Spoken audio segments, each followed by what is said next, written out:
You're listening to Bark and Wag's 15-Minute Vet Talk. Each week, your host, Polly Requa, interviews veterinarians and individuals in the pet industry from across the nation answering pet questions. Bark and Wag podcast is produced weekly for your enjoyment, and show notes can be found at barkandwag.com under the podcast tab. That's BARKNWAG.com. Please remember to subscribe to Bark and Wag 15-Minute Vet Talk. Bark and Wag 15-Minute Vet Talk is sponsored by BarkBox. Every month, your pooch receives a theme box filled with treats and toys. Dogs get so excited for the shipment. For a free extra month, visit barkbox.com/vettalk and receive an extra month when you subscribe to a 6 to 12-month plan. Free shipping within the U.S. Please remember to subscribe at barkbox.com/vettalk. Welcome to Bark and Wag 15-Minute Vet Talk. I'm your host, Polly Requa. Today we're talking to Dr. Laura Brown, one of our favorite vets from Green Tree Animal Hospital in Libertyville, Illinois, about foods to avoid or have your dogs avoid during the holidays. Welcome, Dr. Brown. Hi, Polly. Well, thank you for being on the show. We're dog sitting for a yellow lab who is walking around the table whining. That doesn't surprise me. Yeah. So I can't really do anything. So if you hear a dog whining, that's it. I wanted to have you on the podcast to discuss holiday foods and alcohol that dogs should not be around or eat, and steps on what to do if they do get into food that is not right for them. So anyway, welcome. Thank you. Glad to be back. So can you tell us a little bit about, I know alcohol obviously is a no-no. Right. Not very many dogs seek out alcohol and get into it, but sometimes people think it's a little bit funny to let their dogs have, put some beer in their bowl or something. It's just not a good idea. They can get sick like people, and, it's not good for any reason. So hopefully that's kind of obvious. Don't do that. Not funny for your dog to be drunk. Right. But the food thing is usually what happens with the foods is the dogs feel food because it smells good. It's, even if they've never thought to do that before, stuff's out, people are busy, they're not paying attention. There's more, doorbell rings, they go and takes 2 seconds and every cookie they just made's off the table. So the big things that can be toxic in large volumes, and it kind of depends on the size of your dog. A Labrador might be a little more tolerant to chocolate than Chuck the Pug. They would definitely not be able to eat the same amount, and Chuck could have some serious side effects before Maddie might, the lab. So chocolate is bad. In order of bad is dark chocolate, like baker's chocolate that people cook with and bake over the holidays, has the highest level of the toxic component in there, which is like caffeine. So chocolate, then dark chocolate, milk chocolate, all the way down to white chocolate, the least toxic. Okay. There is there's a way to figure out how many ounces per body weight could potentially be toxic for your dog. What to do is pick up the phone and call Poison Control. I'll put Poison Control's information in the show notes. Good. Okay. The hard part about Poison Control is you do have to pay for that call. So it's important to know how many ounces of chocolate and what kind of chocolate your dog ate and how big your dog is. So that then there are some things you could Google to say how much chocolate's toxic to my dog. But those are the things that you need to know. How many ounces, what kind of chocolate, and how much your dog weighs. And there's a chance you can figure out if it's a big deal or not a big deal. The bottom line is if it at all you can't tell is the dog needs to vomit up the chocolate in a short amount of time. Even within 4 hours would still be worth trying. Your veterinarian has medication that's meant to induce vomiting, so it works within minutes. So it's the safest way to get it done, gets the most out. If your regular vet's not open, hopefully there's an emergency clinic nearby. That's what they specialize in. if you can get the chocolate out of their body, or as far as that goes, any toxins out of their body in a short amount of time, it really diminishes the amount of side effects and the potential problems that could come up. So that's key. If midnight, call the emergency clinic. If it's during regular business hours, call your regular veterinarian and see if you can at least get some advice. Okay. What are some other foods that dogs should avoid? So easy ones are grapes and raisins are bad for dogs, and we don't know why exactly, and we don't know how much quantity. So think about that as regular grapes that are on the counter. Raisin bread is a holiday thing. Fruit cakes and stuff like that will have raisins in them. Carrot cakes, some people cook with, make raisins. So any of those kinds of sweet treats too could be part of raisin toxicity. And grapes, both can cause kidney failure in dogs, and we don't know how much or, why. So it's important to get those out, and get the dog to vomit in a short amount of time if you know they've eaten it. The other biggie is xylitol. Xylitol is a sweetener that's in a lot of chewing gum lately. But sometimes there's xylitol in other things. I know recently one of my workers' dogs ate a bottle of melatonin. And the melatonin itself's not bad, but the first ingredient in the bottle of melatonin is xylitol. And xylitol can cause low blood sugar and liver failure.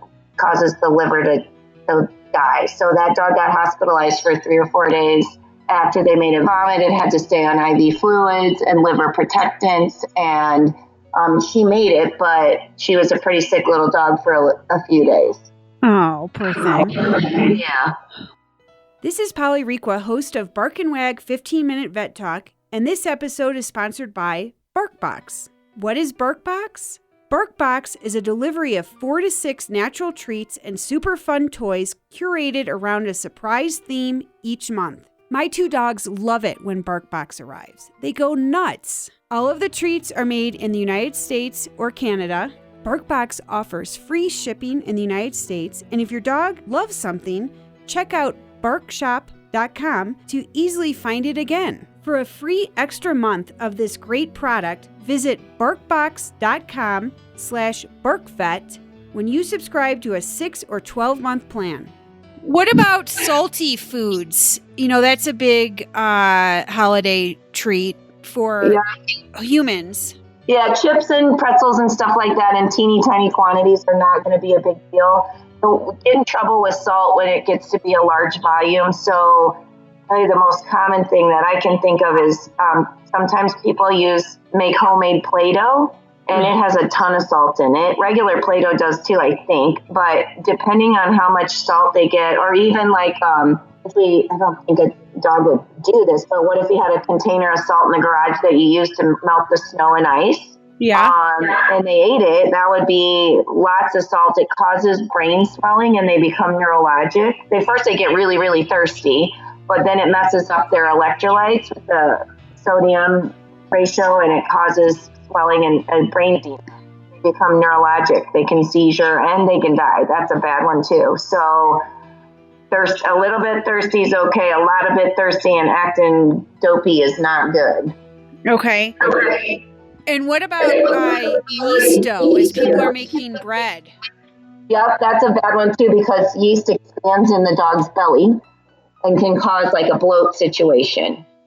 So they look bloated, they feel bloated, and that could be bad too, depending on how much they get. Because it's still, if it gets to the dough before it rises, I'm not a big cook, but isn't that what you do the yeast for? Yeah. To make the dough rise? Yeah. Think about it expanding in your dog's belly. That could cause potentially a foreign obstruction kind of problem or a bloat situation. And what about raw meat? So, for example, I remember when my dad used to barbecue, and our golden retriever one time our golden retriever took off with the prime rib. That's not good for you guys. A smart golden. Yeah. One, it's probably not going to do any harm.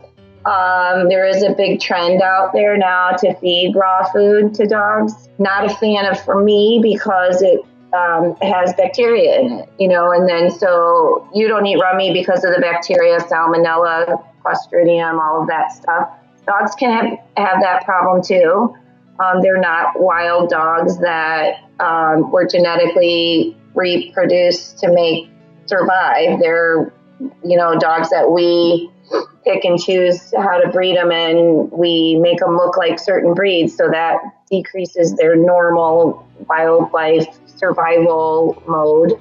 And so they don't know how to digest raw meat or bones. Bones can, cause perforations and holes in their intestinal tract and in places they shouldn't, and cause major problems. So those are things that are sitting out. The dogs steal, if they steal a steak, I wouldn't necessarily make them vomit that up because you're not going to recook it, but sure, I would bring them dinner that night, closely watching them for, as long as there's no bones in it, watching them for vomiting over the next 24, 48 hours. And if that happens, seek veterinary attention. Okay. And I had one other question. Obviously, keep them away from all of the ornaments and tinsel and electrical lights.